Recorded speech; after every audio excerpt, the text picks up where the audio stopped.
la chance d'avoir mon premier invité, professionnel, Dr. Alexandre Deschamps, chiropraticien également, à la clinique Neuractive à Trois-Rivières. Alors, Alexandre, comment ça va aujourd'hui? Bonjour Charlotte, merci de l'invitation. Ça va super bien aujourd'hui. Venir parler de chiropratique, c'est toujours un plaisir. Alors, aujourd'hui, on va parler des différentes phases de soins. Donc, la phase pour laquelle les patients viennent le plus fréquemment consulter en chiropratique, c'est la phase de soulagement.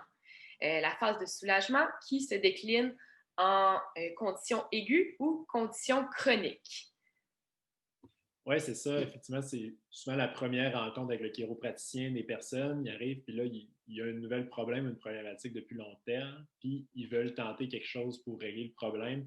Fait que, comment, Charlotte, t'adaptes tes soins avec le patient qui se présente, qui a souvent beaucoup d'interrogations, puis Oui, en effet, on joue un peu au jeu de Sherlock Holmes. Donc, en phase de soulagement, on va voir le patient à une plus haute fréquence pour, gérer l'inflammation, lui donner des conseils par rapport à ça, puis pour vraiment mettre le doigt sur le bobo. C'est des conditions en soins aigus, donc, ou en soins aigus comme des tendinites, des entorses, ou quand les gens ont des torticolis ou le dos barré, des conditions qui arrivent soudainement. Puis on veut vraiment pouvoir trouver exactement la cause de cette douleur-là. exactement ça que je remarque qui est intéressant. Souvent, entre les rendez-vous, on tente d'avoir une fréquence de soins qui est un peu plus rapprochée. Dans mon cas, c'est souvent 1 à 3 fois par semaine. On s'entend avec le patient pour ce qui est le plus réaliste. Ça dépend aussi à quel point il continue ses activités, son travail ou son sport pendant qu'on est en phase de soulagement. On veut prendre le dessous de la pente descendante de symptômes qu'il y a en ce moment, donc la reproduction de douleur.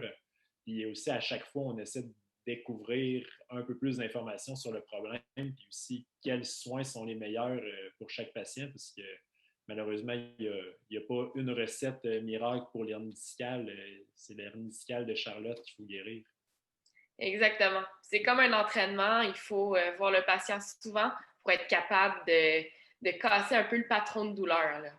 On voit également des conditions chroniques en soins de soulagement, donc des gens qui ont mal au dos depuis très longtemps ou qui ont de l'arthrose, la dégénérescence dans les genoux ou dans le dos. Et c'est des conditions qui doivent être vues plus fréquemment, justement pour être capable de mieux aligner les patients par la suite. Notre deuxième phase de soins serait les soins de correction. Veux-tu en jaser un peu, Alex? Oui, c'est une des phases que j'aime le plus. Mais en fait, une fois qu'on a enfin réussi à casser la douleur puis qu'on a eu un effet positif de soulagement, on a une meilleure idée de ce qui limitait le patient. Puis tous les patients viennent nous voir avec un désir de reprendre certaines activités ou avec certains mouvements qui sont plus problématiques. Donc, en correction, on diminue légèrement la fréquence pour avoir des soins qui sont plus actifs, contrairement à des thérapies manuelles qui sont un peu plus passives. Puis on veut reprendre la fonction. Donc, que ce soit plus au niveau biomécanique, si je manque de rotation au niveau de ma hanche, puis que ça limite mon squat parce que j'ai un pincement, ou ça peut être l'endurance de ma musculature pour tenir une position debout plus prolongée. Fait qu'on adapte nos soins avec une pression d'exercice qui est de plus en plus importante et stimulante aussi par le patient, parce qu'on ne se cachera pas qu'en soulagement, les exercices qu'on peut donner sont parfois un peu plates et redondantes. Oui, en effet. Donc, phase de soulagement, on va être plus dans des étirements, la mobilisation un peu plus passive, comme tu dis, tandis qu'en correction, là, on diminue la fréquence de soins parce qu'on donne des devoirs aux patients. Donc, il doit faire ses exercices à la maison pour être capable de faire son progrès de son côté également. La troisième phase de soins serait les soins de maintien. Alors, on voit surtout ça dans des conditions qui sont récidivantes.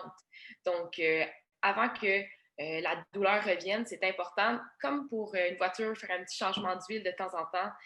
Donc, d'aller voir son chiropraticien, de se faire traiter, de se faire ajuster pour éviter justement que les stress quotidiens reviennent faire un stress chez le patient et puis qu'il retombe dans la condition qu'il avait depuis longtemps. Là.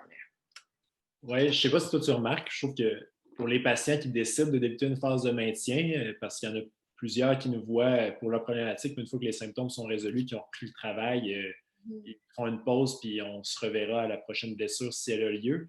Mais notre relation change un peu avec eux. J'ai l'impression de devenir plus un coach de la santé, donc s'assurer, oui, que le corps fonctionne bien, mais aussi discuter des habitudes qu'on prend pour combattre les stress et les irritants d'un peu tous les jours. Mais oui, c'est certain. En tant que docteur, nos devoirs sont de traiter et d'éduquer. Donc, d'aller faire un petit check-up une fois par mois avec son chiro, on peut aller lui poser des questions sur la santé. On a une formation ultra solide dans plusieurs domaines de la santé, puis on se tient à jour. Là. Vraiment, là, on est encore très allumés. Hein? Ça, puis j'ajouterais seulement, tu disais une fois par mois, là, en fait, la fréquence de maintien, c'est un peu de laisser-erreur. Moi, personnellement, j'essaie de l'étirer au maximum. Donc, souvent, on va tester une fois par mois, après ça, on augmente de 2 semaines, puis le patient décide au final quelle fréquence lui va le mieux selon son rythme de vie, puis son historique de blessure aussi. Oui, j'ai eu des patients qui avaient des migraines, justement. Puis, si je voyais le patient une fois aux 3 semaines, il y avait plus, le patient n'avait plus de migraine. Par contre, si on essayait de le voir une fois par mois, là, ça revenait. Donc, c'est de trouver l'entente avec le patient pour qu'il soit capable de rester sans douleur le plus longtemps possible et, comme tu dis, d'étirer la fréquence au maximum. La dernière phase qui nous intéresse particulièrement, toi et moi, c'est la phase pour l'optimisation. Donc, on voit surtout ça chez les sportifs. Veux-tu en discuter plus largement? Oui, c'est ça, c'est un discours plus porté vers les sportifs, mais ça s'adapte à tout le monde en réalité. La phase d'optimisation, c'est souvent des patients qui se présentent sans problématique de santé particulière ou qui n'ont pas de douleur, qui ont un mode de vie qui est très actif ou très demandant. L'optimisation, c'est juste d'améliorer la performance lors de ces activités-là, que ce soit emploi, loisirs ou sport. Donc, on cherche les limitants de la performance qui peuvent être un manque de mobilité au niveau de la colonne, manque d'endurance, une mauvaise gestion du volume d'entraînement aussi. Puis ensemble, tous les deux, ou souvent en relation avec le coach, en fait, on fait des actions dans le but de l'améliorer. Donc, c'est souvent, oui, thérapie manuelle, mais bonifié par des exercices, des conseils. Puis on se relance la balle ensemble, on se challenge pour voir à quel point leur corps peut devenir performant, le tout sans avoir de blessures au fur et à mesure. Oui, absolument. Le corps humain, c'est une vraie machine de course, là, donc il faut encore là en prendre soin le plus possible. Puis diminuer les tensions musculaires, comme tu dis, avoir la pleine mobilité de toutes les articulations qui sont utiles au sport, c'est la meilleure façon d'atteindre des performances comme jamais auparavant. Puis on ne se mentira pas que les sportifs, les entraînements, c'est un stress répétitif. Puis on veut vraiment progresser. Avec l'athlète pour qu'il puisse continuer à mettre beaucoup de stress dans ses entraînements sans se blesser, comme tu dis. Donc, on est des bons accompagnateurs pour ce type de patientèle-là, absolument.